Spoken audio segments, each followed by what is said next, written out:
Hey friends, it's Jill. I'm popping in here before today's episode because I want to share what I've been hearing from so many of you lately and what I'm doing about it. Things feel more complex, heavier, and there just feels like there's so much more to navigate than there used to be. And if that's you, I want you to know you are not imagining it because I'm hearing it across the board. I also want you to know that I just opened applications for something that I have been building for a while called the Next Era Leader.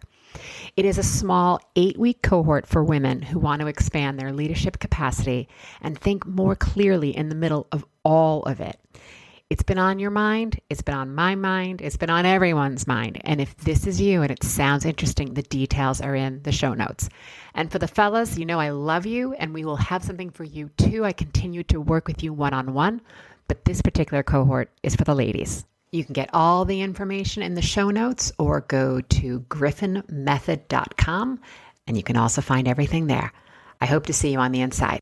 Hey there, I am Jill Griffin, your host, and today on the Career Refresh, we are talking about a leadership paradox that I'm seeing a lot. I mean, I've seen it throughout my career. I've definitely fallen victim to it, but I'm seeing it more and more as the velocity of business, AI, change, restructuring, everyone's trying to figure out where we're going. All of this is happening. And this paradox is happening at a level that I don't think as many people realize it. It's sort of like right under your nose. And what it is that you need to expand your capacity, but you're already at capacity. So the default is like, all right, well, I have to figure out how to do more and I have to work harder and I'm going to have to figure out how I'm going to get this all done, right? So you stay later, you push yourself because I'll just do it myself. It's faster. And this is where leaders start to get stuck because the issue is not effort. I'm going to say that again, because the issue has never been effort.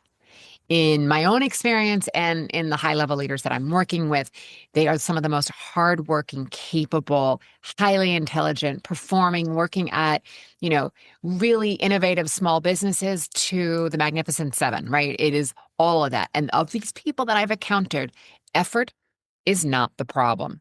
The problem is how we're thinking about the situation. Because here's what I'm consistently seeing, right? I'm seeing that leaders don't become overwhelmed just because of the volume of work, right? Because most of us, if we're performing at this level, we like it. We want to be busy. We want to be challenged. I want my palms to be a little sweaty. I want to I don't know how I'm going to figure this out, right? If you're performing at this level, that's just par for the course. That's what you want. So we're not getting overwhelmed just because of the volume of work. Where we are becoming overwhelmed is because they think everything comes to them and they become the place where everything lands. You are the decision maker. You are the problem solver. You are like the butcher, the baker, the candlestick maker, right? No, but seriously, you're the person that when things start to fall through the cracks, we're going to call you, right? Up, Jill, you're up. We need you. We need you in here on this problem. You're the one who's probably rewriting or tweaking or up-leveling the work because sometimes it's just faster to do that than explain it again.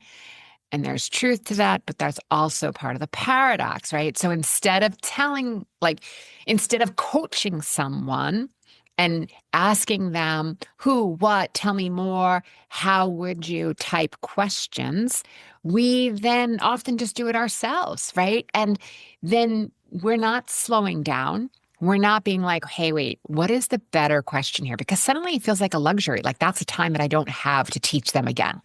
So at some point, at first it's gradually, and then it happens all at once. Everything stops working, right? You're starting to feel this like strangulation in it. And your leadership style doing this starts to become a bottleneck. And while many people were like, oh, it's leader, she's covering things, she knows what's going on.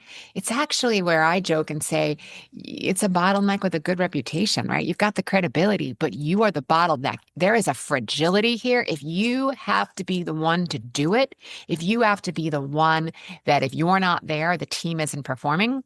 I was talking with a client just this morning around how expert energy can work for you and against you. Listen, if you are my engineer on a project, I need you to be the expert. And I need you to know everything that's going on, all the detail. But if I call you into the ELT And we're asking you some questions around when this is going to deliver and when you're getting the next piece over to product and has marketing stepped in and you're taking me through the drag of the weeds and now I'm in the undertow of all the level of detail. That expert energy has just killed the room because right now they need to make a business decision. They don't need you in the weeds. They need you thinking up a higher level to figure out how your role, if we're following through with the thread of engineering, how your role in engineering is impacting across the house. I often talk about how we need to be looking at things horizontally, not just vertically. How is what I'm doing in my department and my task, how is that going to affect sales and operations and finance and supply chain and product? How is it going to impact them? And that's the conversation. So if you're the one who has to do it all, you are a bottleneck with a good reputation. All right, so what's the way through? Well, we know that it's not necessarily about doing less, but it is about stepping back and it is about slowing down. And it is about seeing the situation differently, and it's getting clear on actually what matters. And that's then how you build the capacity to act, right? We're going to separate the signal from the noise. We're going to understand where your energy is actually going and where you are making intentional choices because you need to do something else instead. It's building the conditions where the people around you are carrying their own thinking, right? Because everybody's got to start carrying their own backpack. You can't be the one where everyone has to come to you for the answers. You can lay the vision. But here's what I often say is we end up teaching people and it becomes a little bit of like learned helplessness because they're like, you know what, it's all right, Jill's got it. No, no, no. Come to me with your challenges. Absolutely. But the challenge or the question should not be, what do I do? The question should be, Jill, I've thought through this particular thing. And if I go with option one, here's what I'm seeing. And if I go with option two, here's what I'm seeing. So I would love to get your guidance. My gut is to go towards option two, but I'm a little bit unsure about this. Can I get some feedback? Right now, you're stepping in as a leader and you're giving that level of expertise just in that area versus having to problem solve for everything. If you are not thinking through that problem first, don't put an appointment on my calendar. You better be thinking through that piece first because I've got to worry about my challenges and I can't carry your load too. And that's what I mean by carrying your own backpack. I'm not talking about not training people or up-leveling them or nurturing them. Yes, that is a leader. The leadership is creating the capacity for others to do it. It's creating the capacity to care for those people, but it's training them and coaching them. And that's what I want you to start thinking about, right? It's making sure that they are owning their own capabilities and their own accountabilities. Because when you stop being the ceiling for them, then you can start being the catalyst. And that's where it starts to expand, right? It's not about more hours or more effort.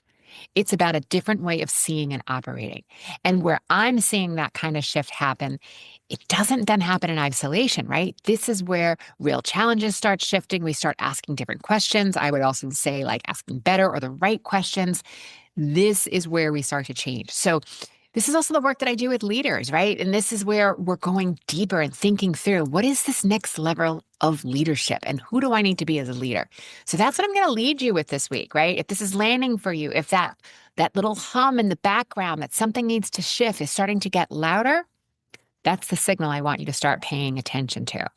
Your next era of leadership is much closer than you think.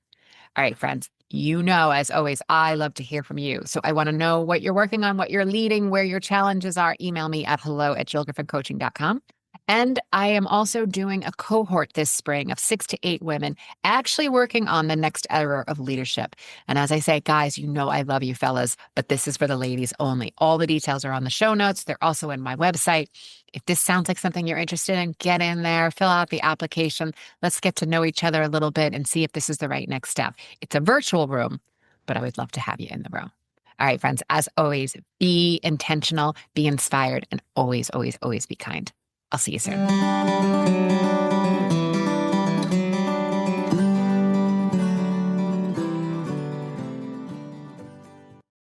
I'm Jill Griffin, your host of the Career Refresh podcast. My mission is to make workplaces more successful for everyone. So if you have ideas for topics or future guests, please email us at hello@jillgriffincoaching.com. Until next time, embrace possibility, be generous, intentional, and kind.